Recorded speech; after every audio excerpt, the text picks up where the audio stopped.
Today, Sayadaw will speak about how if one develops the Eightfold Path, the 3 cycles will be cut off. And he is speaking about this again, repeating this. In humans, in the human body, the most important part of the body is the head. Without the head, the other parts are not able to do anything. So the head is the most important. And among the 3 cycles, the cycle of kilesas is what is most important. Because without the cycle of kilesas, the other 2 cycles will not arise. In the body, other parts of the body may be replaced if they're damaged or lost. But the head is something that cannot be replaced. And in the case of the cycles, if there is the cycle of kilesas, then the cycle of actions, karma, will also occur. And if the cycle of actions is present, then the cycle of results, vipassana, will also occur. And there will be, when a new life occurs as the result, the basic element, one of the basic elements in it is ignorance and craving. So with this basis, again, the cycle of kilesas, then the cycle of actions, karma, and the cycle of results, vipaka, will occur again. And again in a new lifetime, this basic element of ignorance and craving will be there. So in this way, the 3 cycles revolve. In the human body, the head being the most important part, without the head, the other parts are not able to do anything. And with the 3 rounds, the cycle of kilesas is similarly, the most important thing. And when this is cut off, then the other cycles will stop completely. So Sayadaw will speak about this in connection with the practice. Monks have their respective sila, and men and women who practice, men and women have their sila also, lay people. And this basic sila must be present. This must be there. So monks have their own and lay people have their own sila. Whatever is our sila, we have to have it pure. And if this purity of sila visuddhi, is there, then one can work to develop citta visuddhi, which is purity of mind. One can develop purity of mind by either samatha or by vipassana. And here yogis are developing this by vipassana jhana. This means that every arising object in one's body, when the object arises, one observes it with steadfast mindfulness, and the mind becomes collected on the object. So this is vipassana jhana. And when this is strong enough, then the nivaranas, the obstacles to concentration and wholesomeness, are prevented, and the mind becomes clean. This is citta visuddhi. And when the mind is clean, then one comes to know that matter or rupa is one thing, and nama or mind is another. When one knows like this, then the view of self is eliminated. The reason why the view of self is eliminated is because one observes the mind and matter that is really within one and sees them as they are. Thus one eliminates this view of self. And this is ditthi visuddhi, purity of view. If one continues to observe one will come to see how mind and matter are related as cause and effect. Mentality is the cause for matter, and matter is the cause for mind.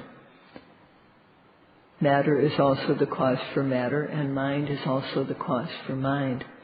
They are related in these ways. And the yogi who is practicing respectfully comes to know this. And coming to know this, one becomes free of doubt regarding cause and effect. One understands this is the way it is. Everything in my body is related as cause and effect. And in the past, this was also so. And as long as this continues, this mind and body continues, it will continue to be so. That things are related as cause and effect. And that's all. That's all there is. So in knowing this, one understands that what happens is not created by a creator being. At this point, this is not yet Vipassana knowledge, but it is good enough to begin for Vipassana knowledge to start to arise. Respectful yogis can reach this point in the practice within 1 week, and some within 2 weeks.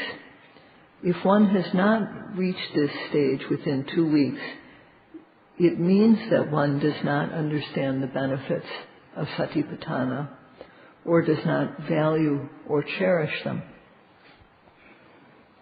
One sees cause and effect, how things each arise due to their own causes, mind and matter. At this stage, seeing cause and effect, one just knows the individual characteristics of phenomena. One knows hardness or softness, flowing or stickiness or solidity, heat, warmth, coldness, stiffness, tension. One knows seeing, hearing, smelling, tasting, touching. One just knows the true nature. And then one comes to see how it occurs and then it passes away.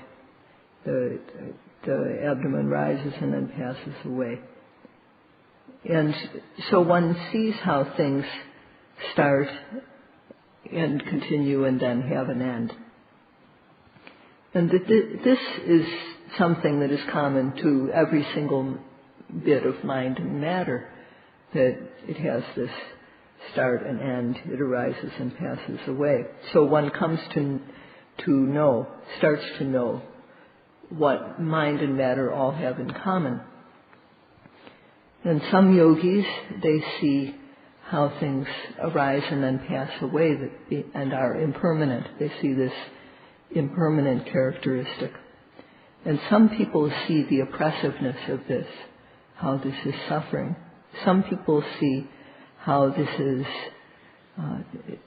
is without any inherent self. It's just process happening on its own. So these are the characteristics that all mind and matter have in common. That mind and matter which arise due to cause and effect. And what knows this is Vipassana knowledge. Vipassana knowledge knows these three characteristics. Before, one used to think that one was a self and one wanted to get good things for oneself. But when one sees the object being observed arise and pass away very quickly, the old is always being replaced by the new again and again. One comes to see how this happens in a fleeting way. And then the yogi experiences things, as Sayadaw-ji mentioned previously. The yogi experiences lights in a special way. And knowledge, what the yogi knows, is very clear. Very clear. And that one experiences things such as joyous interest, rapture, tranquility. happiness, and the yogi is no longer bored with the practice. So if one continues to observe, one will see how the object arises and passes away in a very, very quick manner. So at this time one knows the true nature of each thing that one observes, and one also knows its common characteristics very clearly. Knowing means that ignorance cannot arise. Ignorance is dispelled when there's knowing. It's just like when the light is turned on, darkness automatically goes away. When there's knowing, then there's not unknowing, and there's not any knowing in the wrong way. This is what is meant by cutting off the head of the kilesas. This is cutting off avijja, ignorance. And thus there won't be any, because ignorance is being cut off, knowledge is arising, there won't be any thinking that this is good and wanting it. There won't be craving for it. And there won't be any grasping onto it, the type of wanting that is extreme and only satisfied if it gets what it wants. There also won't be any, so this is upadana, grasping. And there won't be any grasping on involved with the idea of self. So there will be no tetupadana, the grasping with clinging. In this way, the cycle of the kilesas is being cut off. And when the cycle of kilesas is cut off, nothing can result from this. The ordinary good deeds, the ordinary kusala that is based on kilesas, this won't be performed. And also there will be no akusala kamma performed. So in that way there will be no actions, no kamma, no cycle of actions. Without the cycle of actions, kamavata, there will be no vipakavata, cycle of results. Therefore the three cycles of kilesas, kama and vipaka, defilements, actions and results, come to an end. And if one analyzes what is present in a moment of practice at that time, there are the path factors of sila, the path factors of samadhi, and the path factors of panya. These are all present.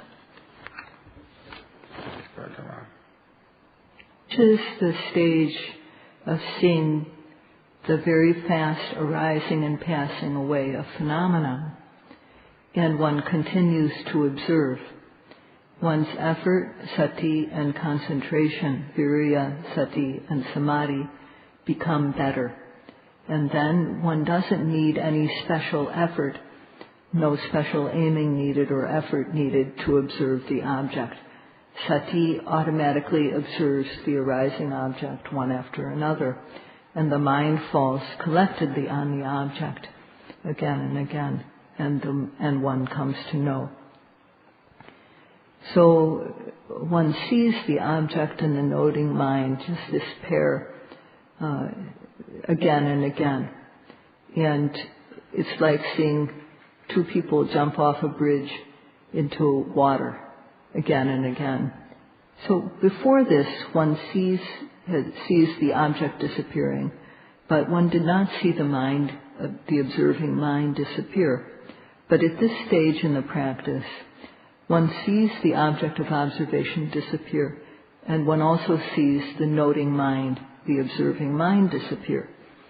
So this is called pati vipassana, seeing both the object and the noting, observing mind disappearing in a pair. So this is, at this point, the observation is very good. And at this point, there's no form. One doesn't see any hand or leg There's no person, there's no man, there's no woman. One is just seeing mind and matter very, very clearly. At this stage, one knows the object being observed, and therefore ignorance does not arise. One also knows the observing mind as it disappears, so ignorance does not arise. The kilesas of avidya, tanha, and upadana are all being cut off. As when light arises, darkness disappears, so too the kilesas disappear with knowing. And when the kilesas are not present, then there are no actions based on kilesas. So there won't be any unwholesomeness, and there also won't be the type of wholesomeness which results in future lives. There will just be the bhavana kusala, the wholesome meditative mind occurring, which leads to the end of suffering. So this is why it is said, cut off kilesas, kama stops, and also there will be no more results. Once the cycle of kilesas, if the cycle of kilesas occurs, then also there will be actions based on them, kama vata, and with actions, when these actions bring results, then there will be vipaka vata. But now there will be no kilesas, and thus no actions performed, and thus no results arising. So these three cycles of kilesas, kama, and vipaka all stop. And this stopping is called vivata. So the wholesome mind which arises at this time is called vivata gami kusala.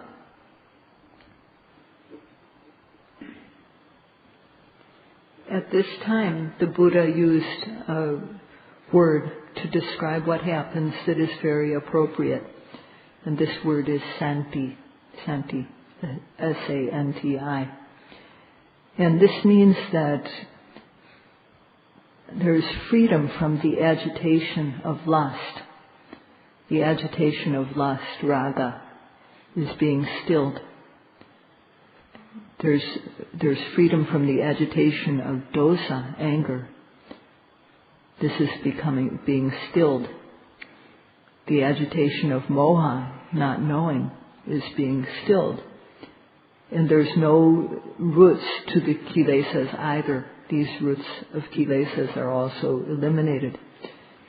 In the practice, when this happens, say it happens one time each second, one observation per second, then in 1 minute there will be 60 moments where raga, lust, and the other kilesas are being stilled and are dying out. And this is called santi, this stillness and dying down.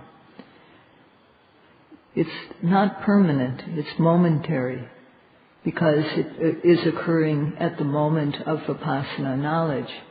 Therefore it is called tadanga santi, the peace that happens at that moment. And so when there are kilesas, there will be agitation. There won't be this stillness. But in the practice, this peace and stillness that comes at the moment of Vipassana knowledge is very, very clear. And this is tadanga santi, momentary peace occurring. At this time, if the yogi continues to observe after reaching this stage, one will come to know the knowledges of Vijnana, Adinavajnana, Nebidanyana, and so on. And the noting will become very refined. And each stage of the way one will experience tadanga santi, this momentary peace. at the moment of Vipassana knowledge. When Vipassana knowledge matures, Vipassana knowledge involves both the elimination of kilesas on the gross level by sila, and the elimination of the obsessive kilesas, the pariyotana kilesas, by samadhi. And when Vipassana knowledge occurs stage by stage, then every second of the time, every second one knows sabhava, knows true nature, then the refined kilesas, the roots of the kilesas, are being uprooted. One is developing the forerunner path, Pobabhagamaga. This is very evident, and this is why it is said that when one develops the Eightfold Path, the cycle of suffering is cut off for good. When one develops the forerunner path, then the three cycles, the cycles of kilesas, kama, and results, these are cut off every moment of the time. And this cutting off is tadanga santi, momentary peace. If one continues to observe, one is sure to reach achanta santi, lasting peace. This peace is very clear and lasting when the object of observation comes to an end, and the observing mind also comes to an end. They both stop completely. So one goes from observing this great stream of mind and matter that is continuously arising and passing away, this stream that is our existence. One goes from observing that to observing achanta santi, the cessation of nama and rupa, or mind and matter. If momentary peace, tadanga santi, is complete, then achanta santi, lasting peace, will happen automatically. In order to realize achanta santi, one simply has to work to complete tadanga santi, and this is done by observing every arising object with ardent effort and accurate aim. When the Buddha preached, he talked about tadanga santi and achanta santi, and these are both involved in the practice. These are things that are practically experienced. In the present day, people just believe. They believe without doing any type of practice. They believe in a supreme being that can save them. And this type of thing is called sammuti santi. Sammuti means that it is what people agree on, is conventional peace. So the way it goes is believe fully, believe completely in this being, great Brahma or whoever it is. And if you do, this being will save you. So in this, there's no practice, there's no theory, no practice, and there's no results due to the practice. There's just accept this, and you will be saved. That's all there is to it. So the Buddha spoke about three kinds of santi, or peace.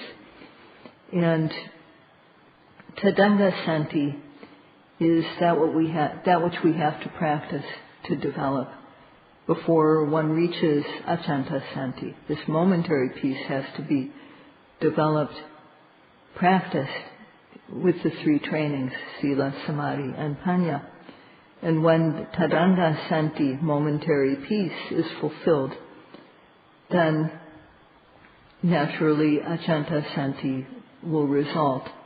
And when this happens, one will never accept any type of belief that is not based on cause and effect, that is not based on this practice. How can I say it? One will never believe in any type of other doctrine. So this is something that is very important in this day and age. because Tadanga Santi becomes complete, that is, when Vipassana knowledge matures, for one who realizes Achanta Santi, the heap of lobha, greed, of dosa, anger, of moha, which had not been previously pierced or destroyed, these are destroyed all at once. And the wrong view of self and of a creator, this view called ditthi, this is also destroyed. So as knowledge arises, ignorance is dispelled. And when lightness arises, the darkness automatically disappears. So when one sees Achanta Santi, there will be no more wavering or skeptical doubt. This will be eliminated. This is connected with moha. And ditthi, or wrong view, is connected with lobha, or greed. So the lobha, the greed that is connected with wrong view, is eliminated. And the delusion that is connected with vicikicca, or skeptical doubt, is also destroyed. So in this way, one's belief or view becomes correct. One understands that if one follows this path, it leads to the elimination of kilesas and to peace. And thus one won't have any more belief in practices like one has to fast and starve oneself in order to eliminate kilesas, in order to become pure. Or one needs to just have faith and then one will be saved. One won't have any false beliefs like this. In rituals, one will understand that only if one practices in a normal way will one get results. So one will no longer turn to practices that are not based on this rites and rituals. So what destroys these views, what destroys the view and greed and delusion, is Sotapati Magga, the path knowledge of the stream winner. And this destroys the solid greed, anger and delusion, which had not been previously destroyed. The type of extreme base greed, hatred and delusion which cause one's life to be low, which cause one to be born in low existences, this has been eliminated by realizing path knowledge. And the old actions that one had performed that could have resulted in this type of very low rebirth, they no longer can bring results. And one doesn't do anything new based on extreme greed, hatred, or delusion that would result in a birth in the lower realms. So in doing this, this is because of the realization of the path. So at most, one will only have 7 more existences going between the human world and the Deva world. So in this way, there's a limit to one's traveling through samsara. Before realizing path knowledge, there's no limit to how long samsara can go on. One can just keep on going without any limit. But once one has realized Sotapannahood and become a stream winner, there's now a limit to one's existences in samsara. There's a limit of only 7 more existences. So this is another benefit. So if one does not practice Satipatthana Bhavana, and there is not any Tadanga Santi or Achanta Santi yet, then the kilesas of Lobha, Dosa and Moha, these heaps of greed, hatred and delusion, can sometimes occur very strongly. And sometimes this stream can calm down. So if they occur strongly and go to the extent of becoming transgressions, then it means that the root of the kilesas, the root of greed, hatred and delusion has not been eliminated. For a sotapanna, a stream winner, the roots of the kilesas have not been eliminated, but there is no potential to commit actions. There's no potential for them to happen in an extreme way. There's also a limit on one's future lifetimes. One has only 7 more lifetimes as a human or celestial being.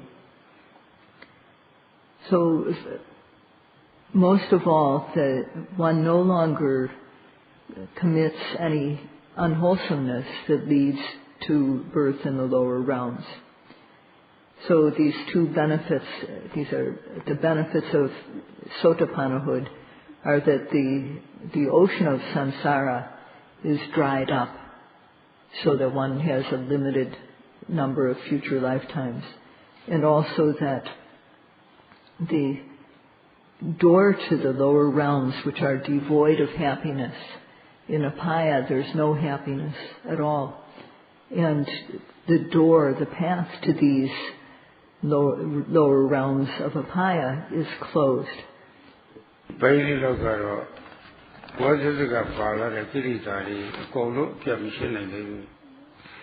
So when one says that, a sotapanna, reaching this point, one has not eliminated all the kilesas, just a portion of the kilesas, the ones which are most important.